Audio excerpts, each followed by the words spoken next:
Vse sloni na podmeni, da naj bi Janez Janša neugotovljenega dne na neugotovljenem kraju od neznane osebe na neugotovljen način sprejel obljubo plačila provizije. To se je že tako, kot da je višja državna tožilka Branka Zobec-Hrastar pisala pa obtožni predlog na romanju v Medžugorju, ko se je pač pojavilo neko videnje. Kot veste, se je ta zgodba Patria začela pred volitvami. Cilj je bila diskreditacija tedanje vlade in pa ustvaritev pogojev za levi trojček. In mi vemo, kaj se je dogajalo v času volilne kampanje, vemo, kaj se je zgodilo tudi na volitvah in na osnovi te plasirane afere je nastala Pahorjeva vlada in Pahorjeva koalicija, ki jo vse skozi spremljena sama afera.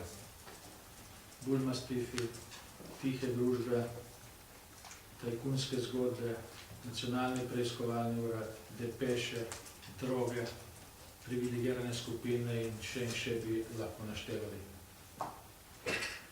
Očitno je, da v koaliciji vlada velik strah pred razčiščenjem te afere. Kajti ne dogaja se nič, kar so najvidnejši predstavniki tedanjih opozicijskih strank SD-ja, Zaresa in LDS-a napovedovali pred volitvami.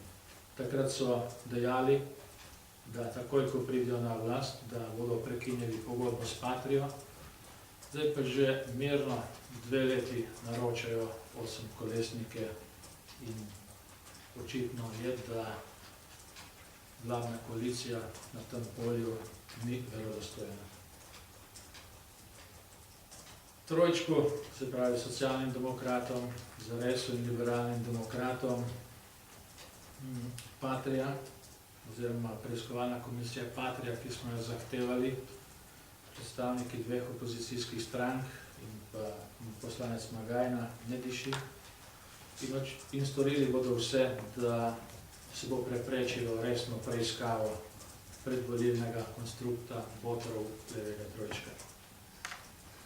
Ti so delovali in še vedno delujejo v ozadju. Podpisniki zahteve, s katero predlagajo, da se Črnača in Horvata izloči iz preiskovalne komisije in se jih določi za pričo, so le neke vrste transmisija tega ozadja v državnem zboru. In to samo, in bodo storili pravzaprav vse, da bodo zaščitili te akterje, izvajalce afere Patrija. Zanimivo je, da so prav predstavniki istih strank ob odreditvi zahteve za preiskovalno komisijo očitali podpisnikom, da se želimo vtikati v odprt sodni proces, ki teče na tem področju. Vendar dokazni sklep je drugačen, dejstva so drugačna in očitno, ker to nismo storili mi, ravno ti, ki so nam očitali, da želimo poseči v odprt sodni postopek, so to storili isto. In očitno je, da jim je kaj malo mar do neodvisnosti sodstva, do pravne države in tako naprej. Skratka, delajo točno tisto, kar najprej očitajo drugim, potem pa, ker drugi tega ne storijo, storijo sami. Kar je zanimivo, je tudi to, da predlagajo, da se kot priča zasliši generalna državna tožilka Barbara Brezigar, ki neposredno s to zadevo Patrija nima ničesar, ker za preiskavo v tem postopku pač ni odgovorna, ni tista tožilka, ki zadevo obdeluje. Ne predlagajo pa za pričo recimo višje državne tožilke Branke Zobec-Hrastar, ki kot zadolžena tožilka neposredno je pripravila obtožni predlog za obravnavo na nižjem sodišču. Zanimivo je tudi, da člani komisije iz SD-ja, Zaresa in LDS-a ne predlagajo, da se kot priča zasliši Rok Praprotnik, ki se je kot novinar s Patrijo izjemno veliko ukvarjal. Sedaj je član protikorupcijske komisije. Veliko člankov je napisal, najbrž ima v tej zgodbi zelo obsežen dosje in menimo, da bi ga bilo potrebno zaslišati.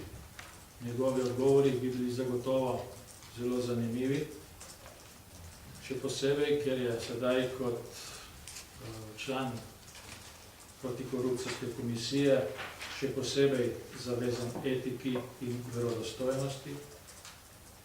In pričakovali bi, da bo Praprotnik vse to gradivo, ki ga ima, predložil tako komisiji, v kateri je član, tožilstvu, ki zadevo obravnava, in pa seveda tudi preiskovalni komisiji, ki preiskuje ta primer v državnem zboru in se ukvarja s politično odgovornostjo.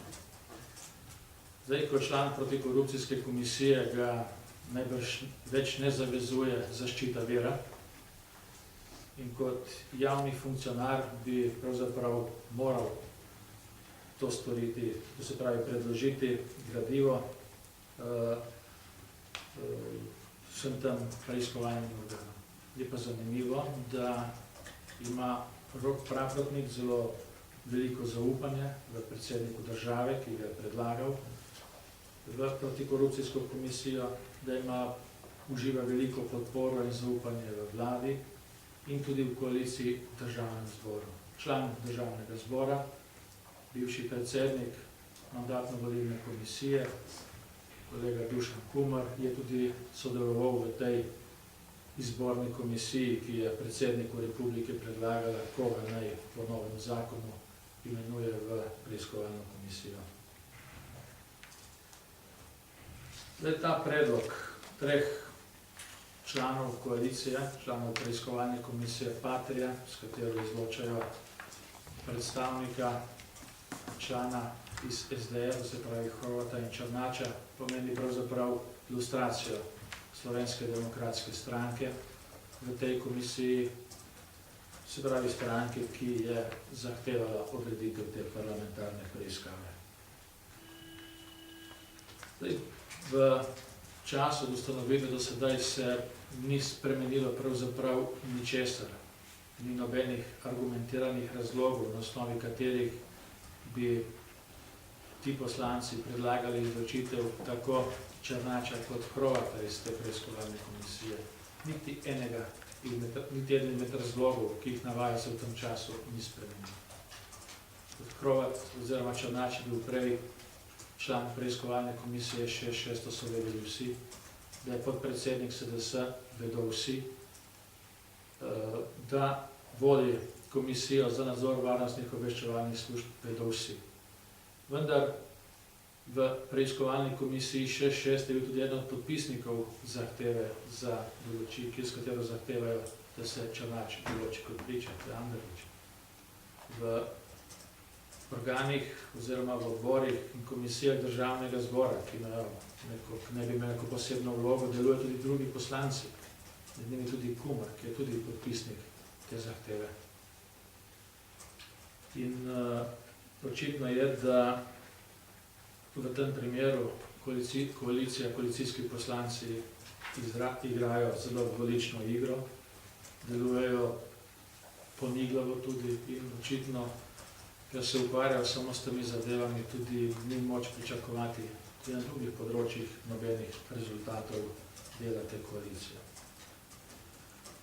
Da je Patrija velik problem, se je pokazalo tudi pri obravnavi poročila Kosove komisije za leto 2008. Tedaj je komisija naložila Kosu, da poročilo dopolni z zadevo s poglavjem o Patriji, ki je bilo v tistem poročilu omenjeno zgolj eno stavko. Pa je tedanji predsednik te komisije opravil vrsto domačih in mednarodnih aktivnosti povezanih s to Patrijo.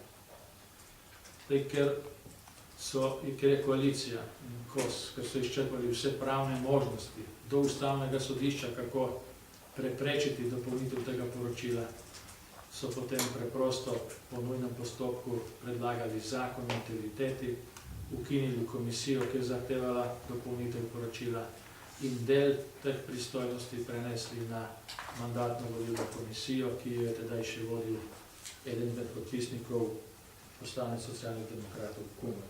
Skratka, tu gre za zelo prozorno povezano igro, s katero se hoče storiti vse, da bi se onemogočilo resno parlamentarno preiskavo, da bi se onemogočilo ugotovitev političnih odgovornosti povezanih z nabavo oklepnikov in enostavno se želi storiti vse, da bi ta stvar ostala nekako v megli, nedokončana, da bi se lahko z njo še nadalje manipuliralo. Zanimivo je tudi, da se tudi s KOS-om nihče izmed koalicijskih strank, izmed koalicijskih poslancev ne ukvarja, pa je založil ali pa nekako varno deponiral v omare okrog 1400 prijav korupcije. Najbrž je še to za primere najtežje korupcije, ne za kakšne banalne, majhne zadeve, ampak za hude primere. In očitno je, da uživa KOS močno zaščito socialnih demokratov, liberalnih demokratov, Zaresa. In prav zanimivo je, kaj bo storila tudi sedanja protikorupcijska komisija na tem področju, kajti takrat je šlo za kršitve zakona, ki je tedaj veljal.